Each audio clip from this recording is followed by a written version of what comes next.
Sebelumnya, Assalamualaikum warahmatullahi wabarakatuh. Perkenalkan, nama saya Devita Nurfitria, NIM 21420758, Prodi Ekonomi Pembangunan. Di sini saya akan mereview beberapa pertanyaan dari tugas mata kuliah Ekonomi Publik. Dosen pengampu Bapak Said Abbas SE MSI.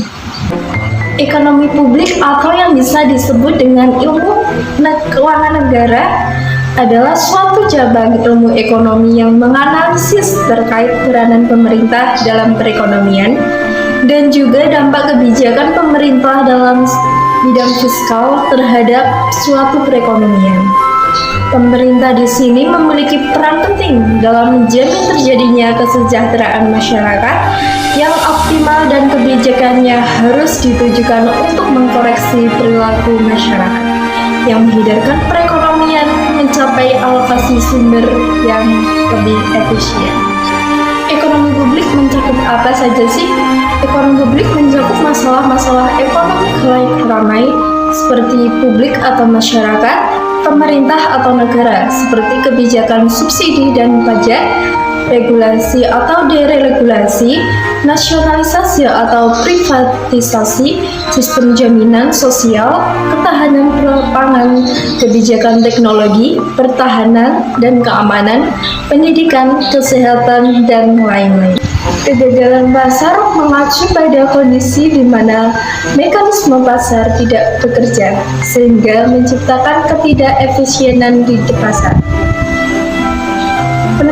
Permintaan, penawaran, dan harga tidak berada dalam kondisi equilibrium, sehingga akibatnya pasar gagal mengalokasikan sumber daya ekonomi. Jika dilihat dari sisi pemerintah sendiri mempunyai fungsi, yaitu mengarahkan, mengawasi, serta menjadi tokoh dalam perekonomian negaranya untuk meningkatkan keinginan dan kesejahteraan masyarakat yang lebih luas.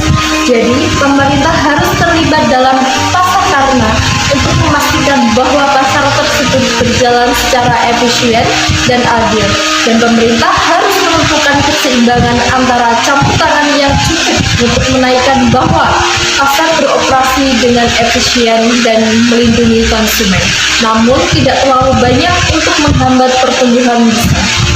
Pengertian APBN atau Anggaran Pendapatan dan Belanja Negara merupakan rencana keuangan tahunan pemerintah Indonesia yang disetujui oleh DPR. APBN ini berisi daftar sistematik dan terperinci yang memuat rencana penerimaan dan pengeluaran negara dalam satu tahun anggaran. Penyusunan APBN yaitu ada tahap pengusulan dan perencanaan, tahap pembahasan, tahap pengajuan ke DPR, tahap pengesahan, dan tahap evaluasi. Demikian yang bisa saya sampaikan. Apabila ada kurang lebihnya, saya mohon maaf. Wassalamualaikum warahmatullahi wabarakatuh.